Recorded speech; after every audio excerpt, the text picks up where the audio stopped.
Saya Sahrul Anwar dari kelompok 11. Jadi, di sini saya akan menjelaskan dua pengertian, yaitu HSO dengan lembaga HSO yang saya angkat. Yang pertama itu pengertian HSO. Jadi, HSO atau Human Service Organization merupakan suatu lembaga atau organisasi yang bergerak di bidang pelayanan bagi kebutuhan manusia dengan tujuan dapat meningkatkan kesejahteraan manusia. Kemudian, adapun variabel yang memengaruhi pelayanan manusia menurut Anomi Blili tahun 1995. Dia mengenal bahwa ada beberapa variabel yang memengaruhi pelayanan manusia. Pertama itu karena meningkatnya kemiskinan dan memburuknya kesejahteraan di suatu wilayah. Jadi yang kedua adalah meningkatnya kriminal dan tingkat kekerasan di dalam suatu lingkungan itu sendiri. Ketiga itu meningkatnya kegelisahan dan kerusakan sosial di suatu lingkungan masyarakat. Dan yang keempat adalah peperangan dan kekurangan makanan. Kemudian ada beberapa karakteristik HSO, yakni yang pertama, produk HSO bukan barang yang bersifat intangible, melainkan pelayanan bersifat intangible. Kemudian yang kedua, HSO memiliki visi dan tujuan yang bernilai pekerjaan sosial, bukan nilai-nilai ekonomi semata, karena pelayanan yang dihasilkan tidak bebas nilai, melainkan syarat akan nilai. Kemudian yang ketiga adalah tidak bergerak di pasar ekonomi dan tujuan utama tidak mencari keuntungan. Itu yang perlu kita tekankan. Kemudian yang keempat adalah strategi pemasarannya berlandaskan pada prinsip social marketing. Kemudian yang kelima adalah HSO diberi mandat dan sumber oleh seluruh atau sebagian besar masyarakat melalui sumber dana yang sah atau donasi dan dalam operasi tanpa tujuan mencari keuntungan. Begitu. Kemudian yang lembaga yang kami angkat di sini, lembaga HSO atau Human Service Organization yang kami angkat ialah Komisi Perlindungan Anak Indonesia, atau sering kita dengar di televisi namanya KPAI. Nah, Komisi Perlindungan Anak Indonesia atau KPAI adalah sebuah lembaga negara yang bertugas khusus mengawasi, melaksanakan, melindungi anak di seluruh wilayah Indonesia. Nah, asal muasal dan terbentuknya lembaga ini berdasarkan Undang-Undang Nomor 23 Tahun 2002 tentang perlindungan anak yang disahkan pada tanggal 20 Oktober 2002.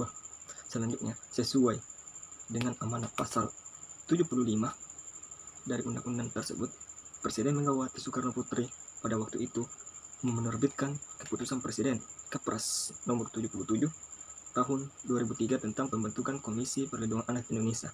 Nah, demikianlah cikal bakal lahirnya Komisi Perlindungan Anak Indonesia di Indonesia itu sendiri. Baik, di sini saya akan menjelaskan tentang visi dan misi KPAI. Adapun visi KPAI yaitu meningkatnya efektivitas penyelenggaraan perlindungan anak demi terwujudnya anak Indonesia yang berkualitas, berakhlak mulia, dan sejahtera.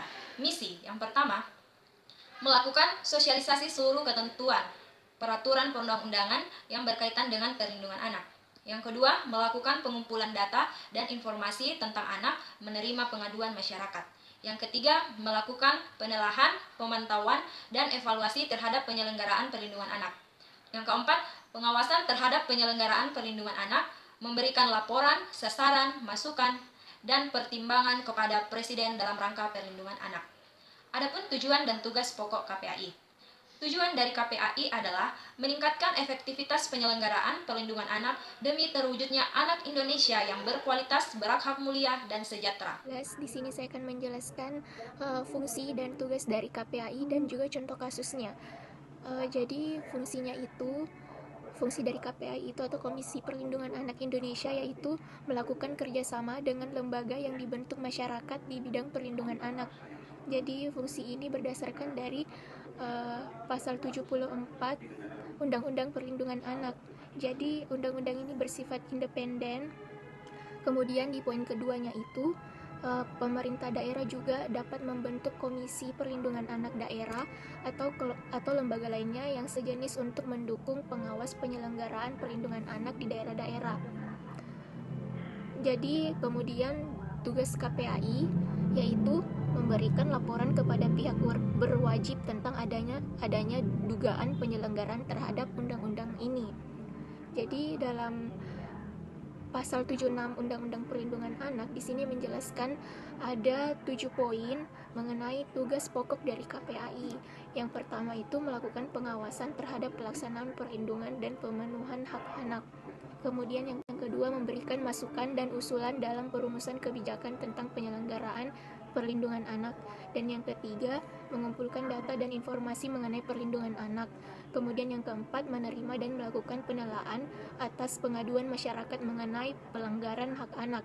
Kemudian yang kelima, melakukan mediasi atas sengketa pelanggaran hak anak. Dan yang keenam, melakukan kerjasama dengan lembaga yang dibentuk masyarakat di bidang perlindungan anak. Dan yang terakhir, memberikan laporan kepada pihak berwajib tentang adanya dugaan pelanggaran terhadap undang-undang ini. Oke, selanjutnya saya akan menyebutkan beberapa contoh kasus yang telah dilaporkan ke KPAI. Yang pertama itu mengenai menanggapi kasus bunuh diri anak di Ciracas. Kemudian yang kedua, Komnas Perlindungan Anak minta polisi ungkap jaringan prostitusi anak di Kalibata. Kemudian yang ketiga, Ketua KPAI mengapresiasi Presiden Jokowi soal penanganan kekerasan anak.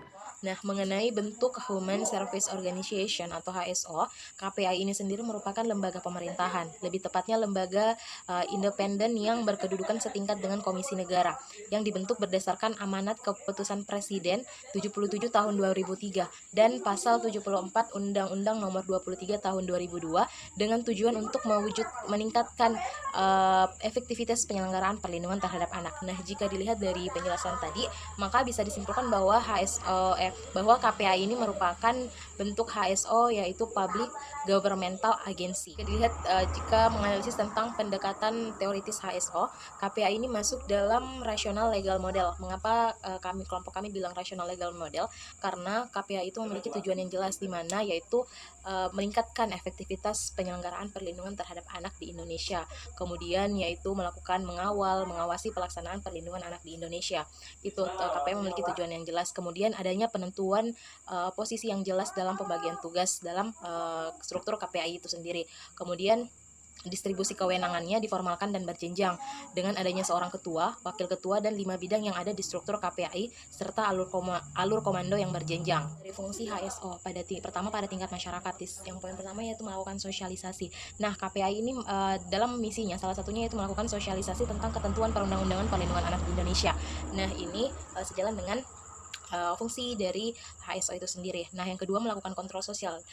Kontrol sosial yang dilakukan oleh KPAI itu yang pertama menerima pengaduan dari masyarakat dan kemudian melakukan pengawasan, penelaan, dan evaluasi terhadap penyelenggaraan hak-hak anak di Indonesia.